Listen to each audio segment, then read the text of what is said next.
Continua la crisi del terminal container del porto industriale di Cagliari con traffici in netto calo. Il 2018 si è chiuso con una movimentazione di circa 215.000 TEU, meno 50% rispetto ai 430.000 del 2017, anno che aveva già visto un calo del 36%.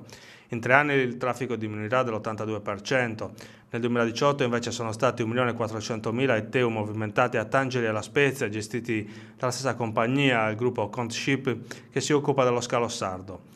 È quanto emerge dal report di Will Trasporti che ha analizzato l'andamento del traffico nel porto canale di Cagliari.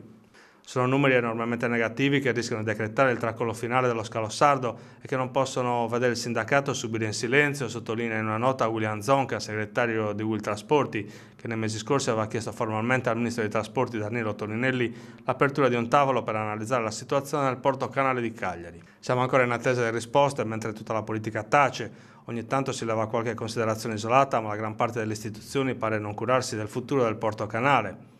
Da oltre un anno, sottolinea il sindacalista, i vertici della terminal container del porto industriale lavorano fuori sede o direttamente da Cagliari per altri terminal del gruppo Contship, portando all'esterno il know-how professionale senza che vi sia alcuna ricaduta positiva per Cagliari.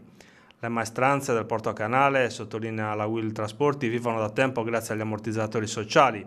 La compagnia dei lavoratori portuali è fallita, mentre varie imprese dell'indotto hanno fatto ricorso alla cassa integrazione e ai contratti di solidarietà. La situazione non è più sostenibile, conclude Zonca, siamo di fronte a un'emergenza sociale che rischia di esplodere da un momento all'altro.